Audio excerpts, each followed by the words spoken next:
So we got the 163 spoilers, and in this chapter, two storylines are kind of coming to a twist, I guess. So let's get into it. Amays Past. So Amay is our new friend, I guess, that Yuji met up with in the previous chapter. After he beat down that pair curse technique duo, Amay was like scouting people for them, I guess, and he recognized Yuji, but Yuji didn't recognize him, and they became chummy real fast, and I guess he decided to stick with Yuji because, he immediately realized that Yuji was strong, and it's implied that Amay is a weakling. But also, Amay kind of seemed a little suspicious too. I mean, we were originally introduced to him as being a scout for the hair duo, but at the end of the previous chapter, we were presented with two options from Amay and Remy, both leading Megumi and Yuji to two different destinations. And I guess most of us, including myself, assumed that Amay was being the deceptive one here, and he was leading Yuji to that guy that we saw in the final panel of the last chapter with the Indomitable Will tattoo, because that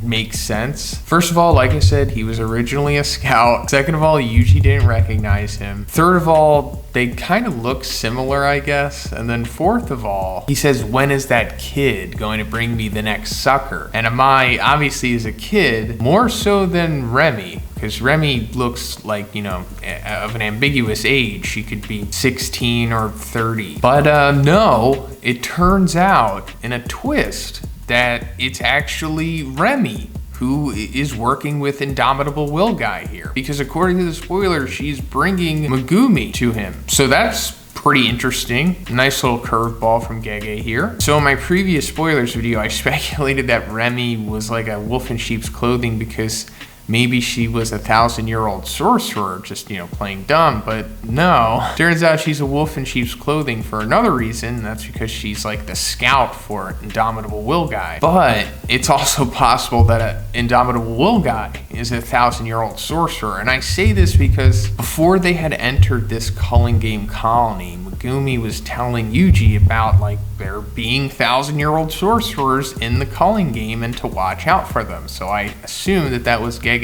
preparing us for that to happen, and probably soon. But as for what that guy is doing, it seems like he's a long distance type of dude, maybe a sniper possibly, but definitely somebody who's not going to attack you in front of you. And he also has these receipts, or they look like receipts, all laid out and hung up individually. So that probably has something to do with his curse technique. And considering that he's saying sucker, he's probably just been racking up kills, camping here essentially, which, makes sense in the Culling game of all games. And I guess this guy is going to be Megumi's first boss battle of the Culling game, maybe, because we're going to be seeing that Yuji is also going to be getting a boss battle, or a potential one, I'll say, allegedly. And that's because Itadori encounters Higuruma, but is rejected. Oh, and there's another break next week, so there's that too. But the way that it's worded here makes it seem like that's just it and it's over, but I don't think it is. I think this is probably just the beginning, because like I said, Yuji's probably getting his boss battle too, and it's going to be with Higuruma, one of the longer storylines coming into the first round of the Culling game here. This guy got an entire chapter dedicated to his backstory, so I think he's for sure going to be pretty prevalent here. I mean, not even Indomitable Will Guy got any kind of backstory or any kind of paneling outside of his reveal at the end of the previous chapter. But also, I think this is probably going to lead to Yuji maybe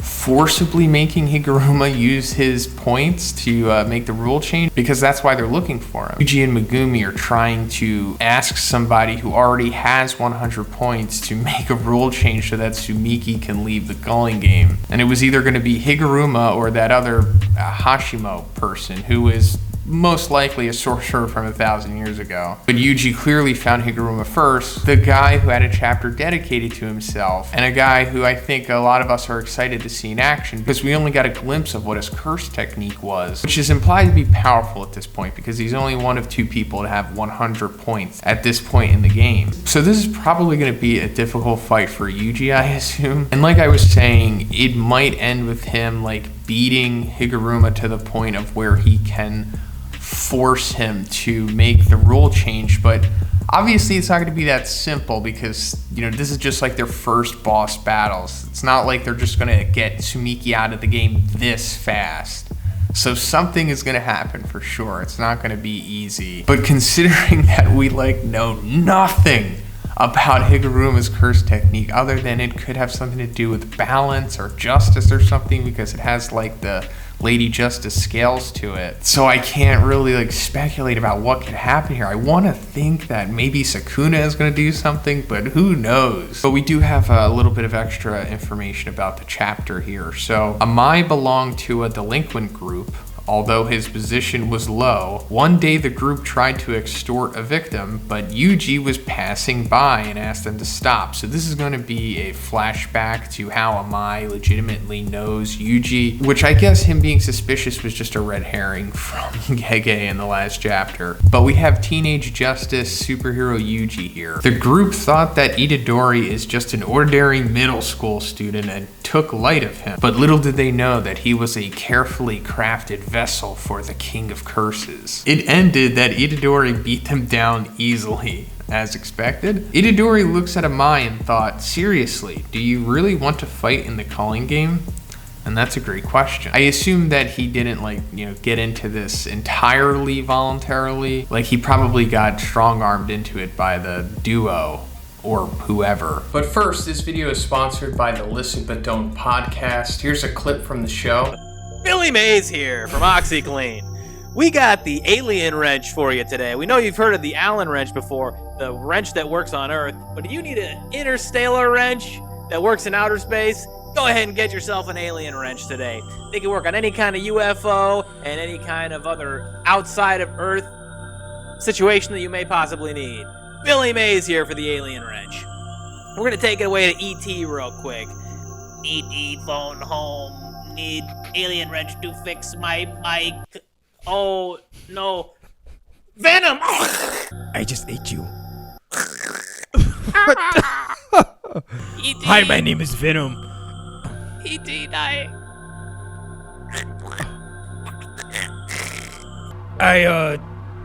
When I came to Earth, a lot of people thought I was a meteor, but I was actually captured by humans, and the ship broke down. So thank you to the Listen But Don't podcast for sponsoring this video. If you like what you heard, please check them out. The link is in the description. But yeah, that's pretty much it for the spoilers, and I'm just really looking forward to these two first boss battles that we're getting here. Which one are you looking forward to more? Megumi versus Indomitable Will Guy, or Yuji versus Higuruma? Me personally, Yuji versus Higuruma for sure, because it's way more exciting. It's had a lot more build up. But Indomitable Will Guy is giving me Pain vibes for some reason, because he kind of resembles him, and also he's kind of has that remote location thing going on too. But let me know what you think about it in the comments, and if you liked the video, guys, please give it a like, and please subscribe if you haven't already. Have a great day, and I'll see you in the next one.